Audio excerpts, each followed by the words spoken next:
I've always been fine living alone. I like the quiet, the control. I like knowing the sound in the hallway is just the pipes, not someone moving around in the next room. Most nights I fall asleep on the couch with the TV on. Not intentionally, it just happens. I'll put something on to unwind, usually reruns or something I've seen 100 times, and I drift off. It's comforting. The flickering light, the low volume, a kind of background heartbeat. But lately the TV's been acting weird. I'd wake up in the middle of the night, always at 2:56 a.m., which I only noticed after it happened 3 nights in a row, to find the channel changed. Not just a new show, a totally different, unfamiliar channel. The screen would be grainy, like old VHS static. The sound was off, distorted, and it would be playing these strange infomercials.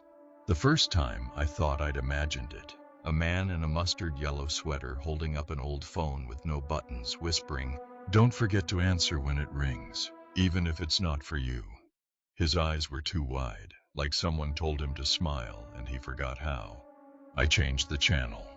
Nothing happened. I pressed the button harder. Still nothing. Volume worked, but channel up, channel down, dead. Eventually I powered the TV off. It flicked black for a second, then flicked back on. Same man, same grin. I stared at it for a while, then pulled the blanket over my head and went back to sleep. Denial is easier than fear when you're half awake. A few nights later, it happened again. This time it was a young woman brushing her hair, each stroke making her smile stretch just a little too wide, like her skin didn't quite fit. "You'll look better when you leave," she said. "We all do." That's when I decided to stop sleeping on the couch. I hadn't used my bed in months, but suddenly it seemed safer, like maybe whatever was happening was tied to the living room, to the TV. So I unplugged it. Literally unplugged the damn thing. I double-checked it before heading to the bedroom. No power, no standby light, just darkness. I climbed into bed, wrapped myself in silence, and fell asleep. And at 2:56 a.m. I woke up. No reason, no sound, just awake. Then I heard the click. Not loud, not sharp, just a soft click. And then, the faint hiss of static. I froze. I knew what it was before I even sat up. I could hear it leaking through the walls, the warped audio, the tone of that impossible channel. I crept into the hallway. The living room glowed in flickering monochrome. The TV was on, still unplugged. On screen was a cheap-looking set, just a plastic chair under a buzzing overhead light. A figure walked into frame. A man in a suit that didn't quite fit. His face was wrong somehow, too smooth, like something carved out of wax and not finished. He held up a VHS tape, turned it toward the camera. Written in thick black marker, "Mira, take 11. I swear to God my blood stopped moving. Then he spoke. "We're ready for another take. This time, no more sleeping in the bedroom." I took a step back. And then he turned his head. Not toward the camera, toward me. "There she is," he said softly. "Don't run, Mira. You already signed the release." I stared at the TV, but I couldn't move. My reflection was faint on the screen, but something was off. It didn't match my movements. It was smiling. I wasn't. Then I saw it. Behind my reflection, in the warped glow of the screen, someone was standing in the hallway. Right where I was, but I hadn't seen them. I didn't feel them. Tall, still, watching. The screen went black. The TV made that old click, like when a tape finishes and rewinds. And then right behind me, close enough to feel the warmth of a breath that never came, a voice whispered, "Back to the couch." I've lived in this apartment for 5 years. I know every creaky floorboard, every drafty window, every stain on the carpet. So when I walked out of my bedroom one morning and noticed a new door in the hallway, I thought I was dreaming. It wasn't there before, I was sure of it. The door was matte black, with a brass handle that looked much older than the rest of the building. No number, no peephole, no scratches or signs of wear, like it had just appeared. At first, I did what any normal person would do. I ignored it. I went to work. I told myself maybe it was part of the building I just hadn't noticed. Maybe it was maintenance or some strange renovation project. But that night I couldn't stop looking at it. It felt wrong, like it was watching me. I touched the doorknob, cold, like ice. Eventually, curiosity got the better of me.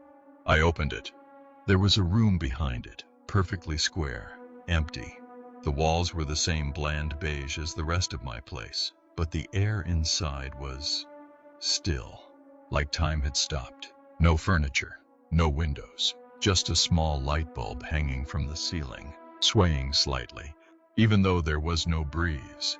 I stepped in.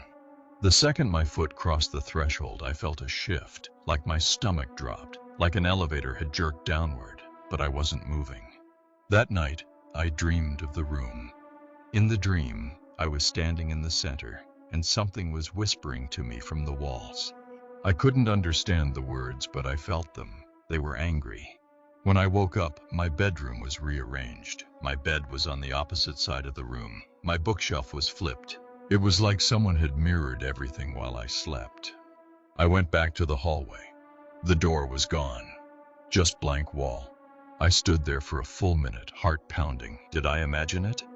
That night I fell asleep with the light on. Sometime around 3 a.m. I woke up gasping, like I'd been underwater. And I swear to you, my body wasn't in my bed. I was standing in the middle of that same square room. The light bulb above me was flickering. This time there was something in the corner. A shadow. No features, no eyes, no mouth. Just black. I couldn't move. I couldn't breathe. It whispered, "You let me in." When I blinked, I was back in bed.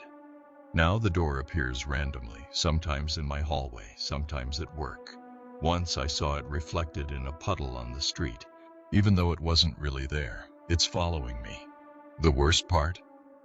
Every time I open it, the room looks more like my own. I moved into this house last month, a quiet fixer-upper in the woods. Too big for one person, but the price was suspiciously low. The first time I saw the door was during a late-night trip to the kitchen. 3:33 a.m. A narrow hallway I'd never noticed before extended from the end of the second floor. At the end, a small, ornate wooden door. Gold handle, no frame. I chalked it up to exhaustion, went back to bed.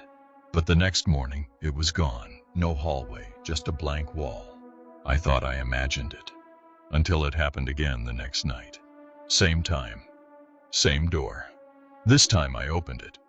Inside was a perfect replica of my childhood bedroom, down to the toys, the faded wallpaper, the posters on the wall, even the slight burn mark on the carpet where I spilled candle wax in 6th grade. I stepped in. It smelled like that room, felt like it, but cold, off. Then I saw the bed covers shift. Something was under them. I backed out fast, shut the door. It vanished the moment I blinked. For the next few nights I stayed up, waiting, and every time, exactly 3:33, the hallway appeared. The door opened easier each time. I started hearing sounds from inside. Laughter. Crying. Once my own voice screaming. 2 nights ago I stood in the room and said aloud, "What do you want?" The thing under the covers sat up. It was me. But not me. Its eyes were sewn shut, lips split open from the smile. It whispered, "Trade." I ran. Last night I couldn't stop myself. The door opened on its own. And now I'm writing this from inside the room. The door is gone. I can't leave. But someone just walked into the real world, wearing my face. And now it's 3:32 again. I think it's about to bring someone new.